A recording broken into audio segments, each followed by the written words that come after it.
এই যে রবিউল আউয়াল মাস চলছে, 12ই রবিউল আউয়াল আসছে, এগুলো মূলত ধর্ম ব্যবসায়ীদের, ভণ্ড পীরদের পয়সা কামানোর একটা মেশিন, এছাড়া আর কিছুই নাই। 12ই রবিউল আউয়াল লাখ লাখ টাকা খরচ করলেও, সারাদিন ঈদে মিলাদুন্নবীর মিছিল আর র্যালি করলেও আপনার আমল নামায় 4 আনার কোনো সওয়াবও লেখা হবে না, বরং আপনার ভাগে গুনাহ আসবে। আপনি জেনে শুনে শরীয়ত বুঝে যদি আপনি এর পরেও এই ভণ্ডামের মধ্যে আপনি লিপ্ত হন।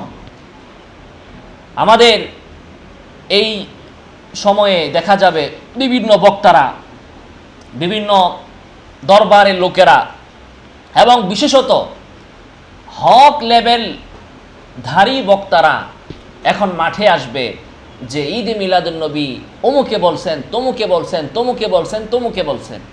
তাদের কাছে আগে আপনি দলিল চান যে অমুক তমুক তারা শরীয়তের কয় নম্বর দলিল, সেটা আগে আপনি আমাকে দেখান।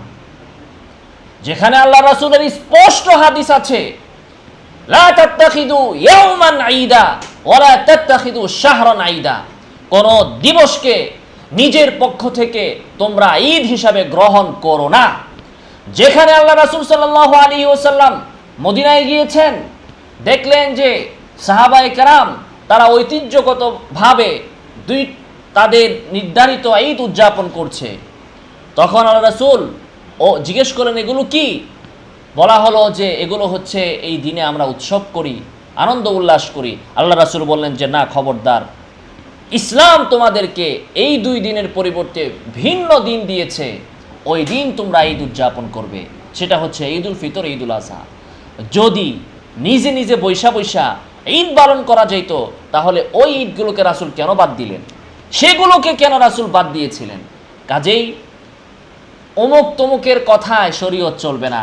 শরীয়ত আপনার বাবার না, আপনার খালুর না, আপনার কথায়, আপনাদের কারো কথায় শরীয়ত চলবে না। তো ওই সকল পীর সাহেবদেরকে আমি আবারও বিনীতভাবে বলবো, আপনারা এত চাপাবাজি, এত কিছু না করে মাহফিলে বসে একটু বলে দেন যে কোরআনের এত নং আয়াতে এই যে ঈদ মিলাদুন্নবী পালন করতে বলা হয়েছে, রাসূলের অমুক হাদিসে অমুক সাহাবী অমুক তাবী তারা বলেছেন বা করেছেন, 4 ইমাম তারা করেছেন বা বলেছেন। শুধু একটা বক্তব্য দিয়ে ভিডিও ছেড়ে দেন, আমরা আপনাদেরকে 200 কোটি টাকা দিব। আর যদি কোরআন হাদিস, সাহাবায়ে কেরামের বক্তব্য এবং আমল, তাবিঈদের বক্তব্য বা আমল, 4 ইমাম থেকে এগুলো যদি দেখাতে না পারেন, তাহলে ওই 800 বছর, কেউ কেউ আবার ওই যে কিছু আছে হক দরবারের, কথিত হক দরবার, এরা বলে মিলাদ কিয়ামের ইতিহাস 800 বছরের ইতিহাস। এই এরা যদি বুঝতো ইতিহাস কারে কয় আর পাতিহাস কারে কয়, তাহলে লজ্জা থাকলে এরা এই কথা বলতো না। ইসলামের ইতিহাস হচ্ছে 1450 বছরের, আর সে দাঁত কেলায়া বলতেছে এই ঈদে মিলাদুন্নবীর ইতিহাস 800 বছরের ইতিহাস। 800 বছরের ইতিহাস, তাইলেই তো এটা বর্জন করার জন্য এটাই যথেষ্ট যে আপনি নিজেই স্বীকার করছেন এটা 800 বছরের ইতিহাস। ইসলামের ইতিহাস হচ্ছে 1450 বছরের ইতিহাস। অতএব আপনার মিলাদুন্নবী এটা ইসলাম থেকে আসে নাই, এটা 800 বছর পরে, এটা বহু যুগ পরে, অনেক যুগ পরে শয়তানের প্ররোচনায় কিছু মানুষ এগুলোকে আবিষ্কার করেছে বিভ্রান্ত হয়ে। এগুলো বর্জন করতে হবে। আল্লাহ তাআলা তৌফিক দান করুন। আমিন ওয়া আখিরু দাওয়ানা আলহামদুলিল্লাহি রাব্বিল আলামিন।